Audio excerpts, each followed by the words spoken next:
அருமை தமிழர்களே, சிவக்குமாரின் அன்பான வணக்கம். இது சிந்தனை செய் மனமே. இப்போல்லாம் நிறைய பேருக்கு காலையில் எழுந்த உடனே ஒரு ஃபேஷனே ஹாபியாக இருக்குது. என்னென்னா, வீட்டு மாடியிலேயே தோட்டம் போடுவது, அல்லது வீட்டு வாசலில் ஒரு சின்ன இடம் இருந்தால் தோட்டம் போடுவது. அது காலையில் எழுந்து அப்படியே அதை கொத்தி பெருக்கி அந்த இடத்த சுத்தம் பண்ணி அதுக்கு பூலாம் எதாவது பறித்து, கத்திரிக்காய் வெண்டைக்காய் அது மாதிரி ஏதாவது காய்ச்சிருந்தால் அதையும் எடுத்துகிட்டு வந்து எங்கள் வீட்டில் காய்ச்சுதுங்க அப்படின்னு சொல்கிறது. இது ஒரு நல்ல வழக்கம். சில பேருக்கு வீட்டு மொட்டை மாடியிலேயே இப்போ யூடியூப்பில் அதுக்கான வழிமுறைகள்லாம் சொல்லி தர்றவங்களாம் கூட வந்துட்டாங்க. எப்படிலாம் போடலாம், நான் இப்படி தான் போட்டேன், எனக்கு இவ்வளோ கிலோ கத்திரிக்காய், இவ்வளோ கிலோ வெண்டைக்காய் கிடச்சிது. ரொம்ப சந்தோஷமாக செய்கிறாங்க. அது ஒரு மகிழ்ச்சியான விஷயம். செயற்கை உரங்கள், யூரியா இதெல்லாம் போட்டு தயாரிக்கப்படுகிற, விற்பனை செய்யப்படுகிற அதெல்லாம் வாங்கி சாப்பிட்டு உடம்பை கெடுத்துக்கிறத விட மொட்டை மாடியிலிருந்தே நமக்கு காய்கறிகள் கிடைப்பது அருமையான பொழுதுபோக்கு. ஆனால் இந்த மாதிரி விஷயங்களில் பிள்ளைகளை பழக்கணும். அன்றைக்கி நண்பர் ஒருத்தர் வீட்டுக்கு போனேன். அங்கே ஒரு குட்டி பையன் அவன் சாப்பிட்டு டைனிங் டேபிளில் சாப்பிட்டான். அவங்க அம்மா காலையில் இட்லி தோசை ஏதோ ஒன்று பண்ணி தராங்க. அவன் சாப்பிட்டு டைம் ஆச்சு அப்படின்னு அந்த சாப்பிட்ட தட்டை அப்படியே வச்சுட்டு, குடித்த டம்ளர் அதையும் அப்படியே வச்சுட்டு, கையை கழுவிட்டு அவனை பையை எடுத்துகிட்டு வெளில போயிட்டான். அந்த அம்மாட்ட கேட்டேன், என்னம்மா அப்படியே வச்சுட்டு போகிறானே, பின்னங்க அவனுக்கு மணி ஆச்சுங்க, சின்ன வயசுலேருந்தே அவன் சாப்பிட்டு போனால் போதும் அப்படின்னு நான் விட்டுருவேங்க, இந்த தட்டு அதெல்லாம் நான் தாங்க எடுத்துக்குவேன் அப்படின்னாங்க. சின்ன வயசில் அது சரிம்மா, இப்போ சரியா? அந்த சாப்பிட்ட தட்டை அவன் எடுத்து கொண்டு போய் அந்த சிங்கில் போட்டால் அது மாதிரி நீங்கள் பழக்கப்படுத்த வேணாமா? சாப்பிட்றதுக்கு மட்டும்தான் நான், தட்டு கழுவுறதுக்கு அம்மா இல்லை வேலைக்காரம்மா வராங்களே அவங்க அப்படின்றது தன்னுடைய செயல்களை தானே செய்து கொள்வதற்கு பிள்ளைகளை பழக்க வேண்டாமா?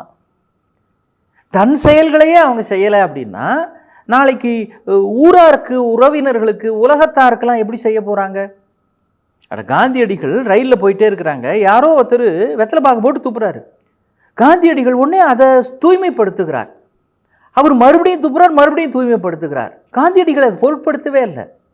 விஷயம் புரியுதுங்களா? காந்தியடிகள் அதை பொருட்படுத்தலை அப்படின்ற வரியே தப்பு. அதை பொருட்படுத்தாமல் தானே தூய்மை செய்த காரணத்தினால்தான் அவர் காந்தி அடிகள். அப்போ நமக்குள்ளேயும் அந்த உணர்வை சின்ன வயசுலேருந்தே நம்ம பிள்ளைங்களுக்கு. சில பேர் காஃபி குடிச்சிட்டு கப்பை அப்படியே வச்சுருவாங்க. பிள்ளைங்க தானே, இல்லை அது அப்பாவை பார்த்து தானே பிள்ளை வளருது. அப்பாவும் அப்படியே வச்சுருவார். பாவம் அந்த அம்மா கால அவசரத்தில் பிள்ளைங்களை குளிப்பாட்டி ரெடி பண்ணி டிஃபன் பண்ணி சாப்பாடு பண்ணி இவ்வளவுக்கு நடுவில் வேக வேகமாக போகிறப்ப குடிச்சு வச்சுட்டு காப்பி டம்ளர் அப்படியே இருக்கும்.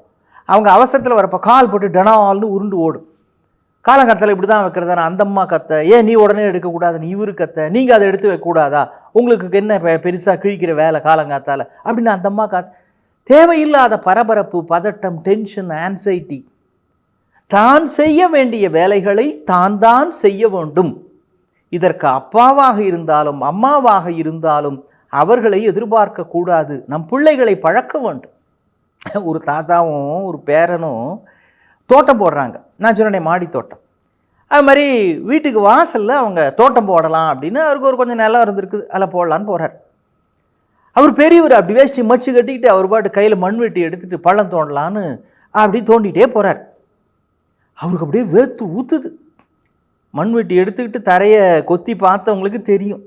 வெயில் வேறு காலையில் ஒரு 7-8:30 இப்போ ஆரம்பிச்சிடுது. அது என்ன, எப்போ தான் நமக்கு இந்த கோடை காலம் முடியும்னே தெரியல. எப்போ பாரு 24 மணி நேரம் வெயில் அடிக்கும் போல இருக்குது நம்ம ஊரில். சரி, அது ஒரு பக்கம் இருக்கட்டும். அவர் காலையில் இருந்து மண்ணை கொத்திக்கிட்டு இருக்கிறார். ஒரு 10 அடி தூரம் பெரியவர் கொத்திக்கிட்டு போனார். வேத்து ஊற்றுது. அவர் அதை கவலையே படல. வேர்வை பாட்டுக்கு சொட்டுது, மண் வெட்டி பாட்டுக்கு வெட்டுது. அப்படியே வெட்டிக்கிட்டே போகிறார். இந்த பையன், அவன் குட்டி பையன் எல்லாம், அவனுக்கு ஒரு 15-20 வயசு இருக்கும். அவனும் சரி தாத்தா கூப்பிட்டாரே அப்படின்னு அவனும் வெட்டுறான். 2 தடவை மண் வெட்டியால் போட்டாங்க. அவ்வளோதான். நெத்தி வேர்வை நிலத்தில் சிந்த பாடுபடுகிற அப்படி ஒரு நம்முடைய தஞ்சை மாவட்ட விவசாயி மாதிரி அவனுக்கு வேர்த்து ஊற்றுது. என்னடா இது, அப்பா முடியலடா, கஷ்டம்டா, இது ரொம்ப கஷ்டம்டா, என்னடா இது தாத்தா, என்னவோ சொன்னியே தாத்தா, ஜாலி, ஹாபி, ஃபேஷனு, முடியல தாத்தான்னு. அவர் ஒரு தடவை திரும்பி பார்த்துட்டு வா வெட்டு அப்படின்னார். என்னத்தை வெட்டு, தட்டு தடுமாறி மறுபடியும் கஷ்டப்பட்டு எடுத்து முடியல தாத்தா அப்படின்னு சொல்லிக்கிட்டே வெட்டுறான். அவர் பார்த்தார், அதுக்குள்ளே 20 அடி வெட்டி முடிச்சுட்டு திரும்ப அங்கேருந்து வந்து, என்னடா பண்ண, அதுக்குள்ளே இப்படி உனக்கு வேர்த்து ஊற்றுது அப்படின்னார். போ தாத்தா, இது எனக்கு சரியே இல்லை தாத்தா, எனக்கு இது ஒத்துவ இல்லை தாத்தா அப்படின்னா. இப்படி ஒரு கஷ்டமாக இருக்குதே. மண்வெட்டியில் கொத்துறது இவ்வளோ கஷ்டமா தாத்தா அப்படின்னா. அவர் சொன்னார், கண்ணா விஷயத்தை புரிஞ்சிக்க, மண்வெட்டினால் கொத்துறது சுலபம், ஆனால் மண்வெட்டினால் கொத்தனமானு நினைக்கிற பாரு, அந்த நினைப்பு தான் கஷ்டம். செயல் சுலபம், சிந்தனை தான் அதை கஷ்டமாக ஆக்குகிறது அப்படின்னார். அப்பா எவ்வளோ பெரிய விஷயம்.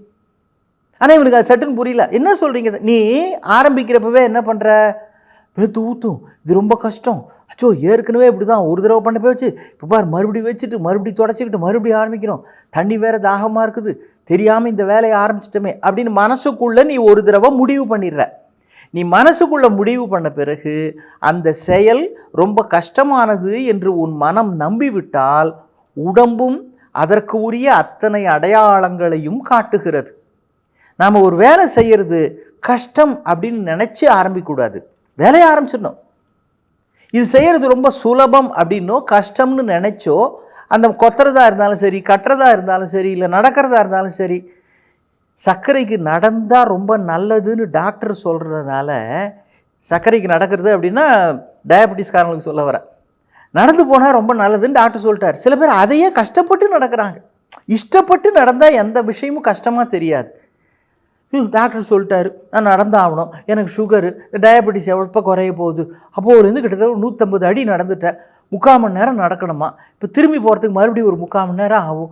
இப்படி காலையிலேயே வெயில் எல்லா கஷ்டங்களையும் மனசு பட்டியல் போட்டு நினச்சிக்கிட்டே இருந்தால் சர்க்கரை குறையாது, பிபி தான் அதிகமாகும். ஏன்னா நினச்சி பிபி அதிகமாகிடும், சர்க்கரையும் குறையாது.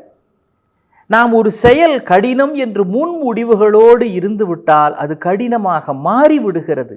மனம் அப்படி பார்க்க தொடங்கி விடுகிறது. அவர் கேட்டார், கண்ணா வெளியில் புயல் அடிக்கிறப்போ புதையல் எடுக்க முடியுமா அப்படின்னார். அவனு அது எப்படி தாத்தா 150 கிலோமீட்டர் வேகத்தில் காற்றடிக்கிறப்போ வெளியிலேயே போகாதீங்கன்னு டிவியில் சொல்கிறாங்க, நீங்கள் என்ன புதையல் எடுக்கிறத பற்றி சொல்கிறீங்களே அப்படின்னா, வெளியில் புயல் அடிக்கிறப்போ பூமியை தோண்டி நீ எப்படி புதையல் எடுக்க முடியாதோ அதே மாதிரி உன் மனசுக்குள்ளேயும் இது கஷ்டம், இது நடக்காது, இது விளங்காது, இது ரொம்ப சங்கடம் அப்படின்னு உன் மனசுக்குள்ளேயும் ஒரு புயல் அடிச்சுக்கிட்டே இருந்தா செய்கிற காரியத்திலையும் வெற்றி என்கிற புதையலை எடுக்க முடியாதுன்னார். வாழ்க்கையில் மிக மிக நாம் மனதில் பதித்து கொள்ள வேண்டிய விஷயம், வாழ்க்கை ஒரு பூந்தோட்டமாக இருக்க வேண்டுமென்றால் இந்த எதிர்மறை சிந்தனைகள் மனதில் புயல் மாதிரி வீசாமல் இருந்தால் வெற்றி என்கிற புதையலை நிச்சயம் நாம் பெற முடியும். மீண்டும் சந்திப்போம். வணக்கம்.